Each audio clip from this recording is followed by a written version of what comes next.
Halo sahabat Tinta, salam sejahtera dalam Tuhan Yesus Kristus. Senang sekali saya Christine Darmau menjumpai sahabat Tinta dalam segmen Tinta Telaah Injil Kita. Dan tentunya saat ini saya tidak sendiri, saya ditemani oleh narasumber kita, Wakil Dewan Gereja Dunia periode 2006-2013, salah satu ketua PGI, juga Wakil Ketua Sinode Gereja Protestan Maluku periode 2005-2010 dan saat ini masih tetap aktif menjadi dosen pada Fakultas Teologi UKIM juga pada program Pasca Sarjana. Halo Ibu, apa kabar? Baik-baik saja, Christine. Oh, puji Tuhan. Baik. Iya, sahabat Tinta, ini narasumber kita Pendeta MM Hendriks Ririmase. Sahabatku, kita hari ini akan berbincang-bincang mengenai teks Markus 12 ayat 17. Lalu kata Yesus kepada mereka, "Berikanlah kepada Kaisar apa yang wajib kamu berikan kepada Kaisar, dan kepada Allah apa yang wajib kamu berikan kepada Allah."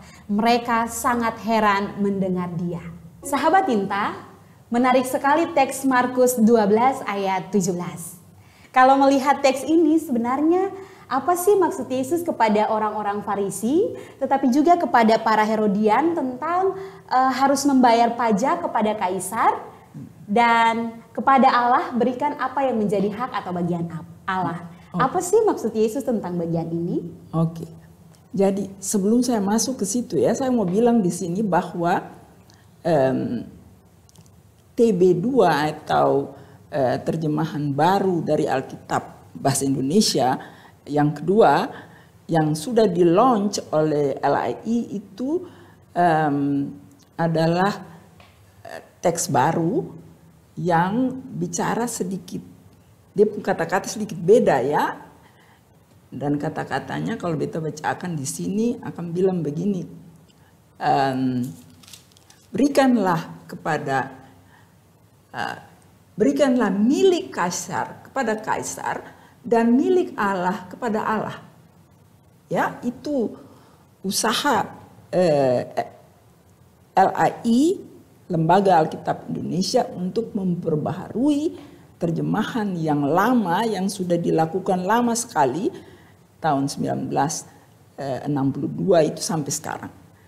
Jadi kita kalau saudara-saudara punya kesempatan boleh beli ya, ini untuk menjadi koleksi bacaan kita di masa-masa yang akan datang ini. Nah, sekarang saya mau kembali ke pertanyaan dari Christine. Iya. Mengapa Yesus bilang begitu kepada orang Farisi dan orang Herodian? Ya, orang Farisi saya mau bilang dulu. Orang Farisi dan orang Herodian ini di dalam TB-LAI, orang Herodian disebut sebagai para pendukung Herodes, Raja Herodes. Yeah. Mereka ini adalah orang-orang yang tidak suka kepada Yesus. Mereka membenci Yesus. Orang Farisi itu adalah satu faksi di dalam agama Yahudi yang juga tidak suka kepada Yesus karena mereka merasa bahwa Yesus itu punya kecenderungan atau ajaran-ajaran Yesus itu sering sekali mentransformasi pemahaman-pemahaman tentang hukum Taurat. Dan mereka tidak suka itu. Sebab mereka ini adalah orang-orang yang ahli Taurat dan juga sangat menjaga kemurnian Taurat itu. Apa yang sudah ditulis dulu-dulu itu boleh lagi diutak-utik. Ya, itu orang Farisi begitu. Mutlak ya? Ya mutlak, itu harus dilakukan. Tapi orang Farisi dan orang Herodian itu atau pengikut-pengikut Herodes ini, mereka ingin sekali menjebak Yesus dengan pertanyaan mereka. Boleh atau tidak, mereka tanya, boleh atau tidak membayar pajak? Dan Yesus tidak melayani pertanyaan seperti itu. Sebab bagi Yesus sudah melihat ya bahwa orang-orang ini berusaha untuk menjebak dia. Kalau umpamanya Yesus bilang boleh, ya, kalau Yesus bilang boleh, maka mereka akan bilang, oh Yesus ini dekat dengan pemerintah Yahudi. pemerintah Roma. Dan oleh karena itu orang Farisi akan bilang kepada orang-orang Yahudi, Yesus itu teman dari Romawi, jadi kita tidak usah bersimpati kepada dia, kita lawan dia saja. Begitu juga kalau Yesus bilang tidak usah bayar, maka orang-orang Herodian atau para pendukung Herodes ini akan bilang, mari kita adukan dia kepada pemerintah Romawi, sebab dia mengajak kita untuk melawan pemerintah Romawi. Sebab orang-orang Herodian atau para pendukung Herodes ini adalah orang-orang yang juga sangat dekat dengan orang-orang Romawi, pemerintah Romawi, karena orang-orang Romawi itulah yang mengangkat Herodes untuk menjadi raja Yahudi. Ya, jadi oleh karena itu Yesus melihat mereka punya jebakan ini dan dia bilang, berikanlah milik Kaisar kepada Kaisar dan berikanlah milik Allah kepada Allah. Jadi kesetuju uang dinar kan dibilang di sini dalam ayat-ayat sebelumnya.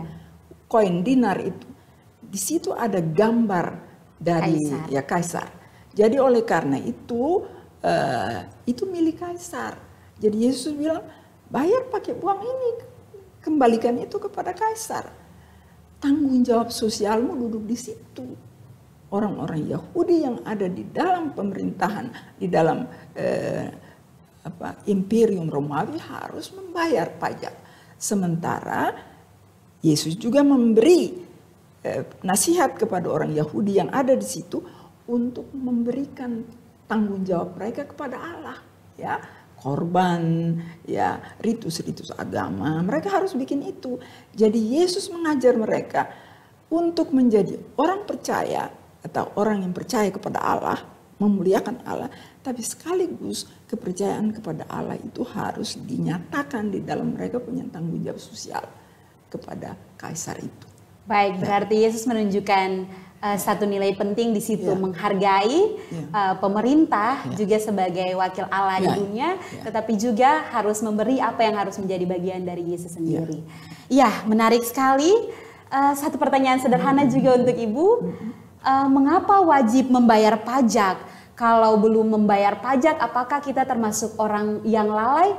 Atau kalau begitu kita pindah negara saja, tidak usah tinggal di Indonesia? Iya. Jadi kalau umpamanya tidak membayar pajak itu artinya kita bukan cuma lalai secara sosial, ekonomi, kewajiban sebagai warga negara, tapi kita juga lalai melakukan tanggung jawab kita sebagai seorang beriman kepada Yesus, ya.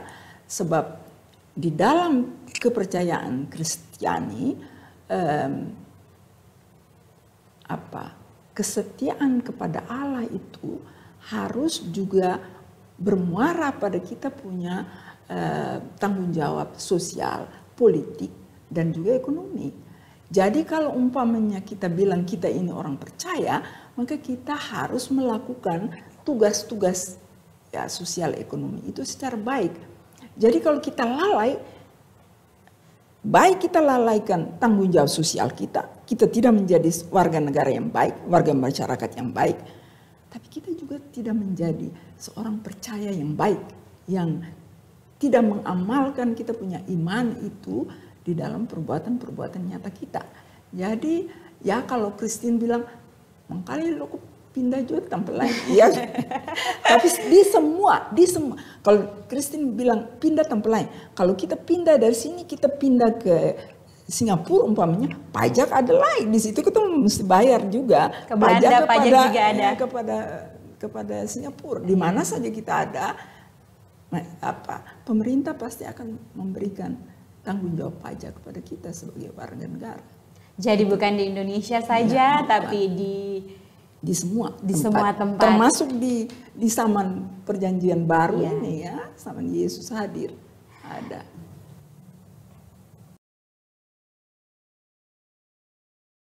Membayar pajak bagi kita adalah sebuah kewajiban untuk negara. Pajak merupakan suatu kewajiban bagi kita selaku warga negara yang patuh terhadap pemerintah. Karena itu aku punya tanggung jawab sebagai warga negara Indonesia untuk bisa membayar pajak. Jadi mari kita membayar pajak. Baik Ibu, menarik sekali telaah teks ini. Sebenarnya apa makna sosioteologis dari teks ini yang harus menjadi pesan moral tetapi juga pesan sosioteologis untuk para sahabat tinta yang menyaksikan tayangan ini? Iya. Ya, sahabat tinta yang saya hormati dan saya kasihi, ya seperti yang saya bilang tadi itu, bahwa kita sebagai orang percaya, orang Kristen yang sungguh-sungguh percaya kepada Yesus, itu harus melaksanakan tugas kita di dalam negara, ya, sebab kita percaya bahwa kemerdekaan negara ini itu berasal dari Tuhan. Itu ada dalam di GPM punya tata gereja, itu ada, ya, bahwa kemerdekaan kita itu berasal dari Tuhan. Dalam DKG PGI juga dikatakan itu, kemerdekaan ini pemberian dari Tuhan, ya, bahwa kita punya orang-orang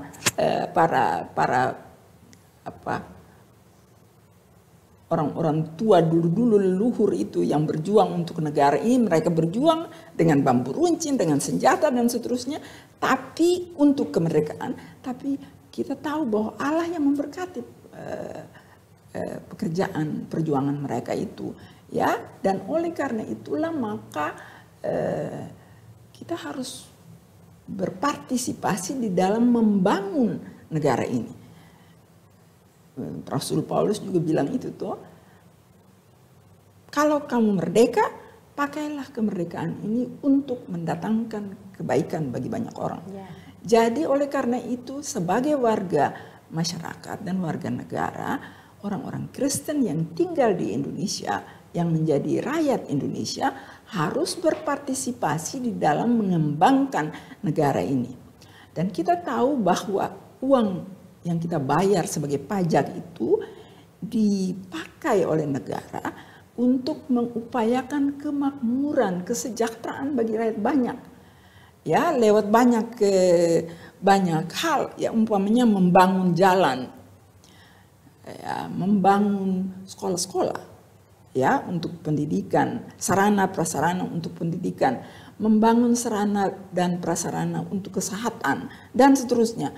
Itu kan dibangun oleh negara, oleh pemerintah, dan untuk itu uang-uang pajak mesti dibayar supaya pemerintah bisa bekerja. Kalau ketua sing kasih itu artinya ketua bilang kasihnya pemerintah, nanti saya terima gampang saja. Itu kan bukan orang Kristen yang baik, toh. Jadi orang Kristen yang baik itu mesti bayar pajak, dan itulah tanggung jawab sosial kita, ya, sosial politik kita, ya, kewajiban kita. Dan kewajiban sosial politik ini kita lakukan karena kita percaya bahwa Tuhan menetapkan kita di sini, ya. Kalau itu salah di dalam kitab Yeremia itu bilang begini, berdoalah kepada negeri di mana kau ada, ya, sebab kesejahteraannya adalah kesejahteraanmu, ya. Nah, di sini kita bisa lihat bahwa Alkitab itu, firman Allah itu bilang begitu, berketon semua. Jadi kalau kita ingin sejahtera, kita mesti bikin, kita bertanggung jawab juga sebagai masyarakat, agar supaya pemerintah bisa menggunakan ketumpuk pajak itu untuk membangun kesejahteraan bagi negara kita. Sahabat Tinta, kita boleh berada di akhir telaah Injil kita. Saya mengucapkan terima kasih banyak kepada Ibu yang dalam kesibukan telah meluangkan waktu untuk berbincang-bincang bersama. Senang ketemu dengan Christine. Terima kasih. Dari telaah teks Markus pasal 12 ayat 17. Dan harapannya Ibu tetap sehat, diberkati selalu dalam pekerjaan, pelayanan, juga pengabdian, dan hidup bersama dengan keluarga. Terima kasih yang sama juga kepada para sahabat Tinta yang boleh menyaksikan tayangan ini. Dan akhirnya sahabat Tinta, Tetaplah tunaikan tanggung jawab membayar pajak sebagai warga negara yang baik, sembari tetap mengingat Allah dengan memberikan kepada Allah apa yang menjadi bagian Allah. Terima kasih banyak dan Tuhan Yesus memberkati.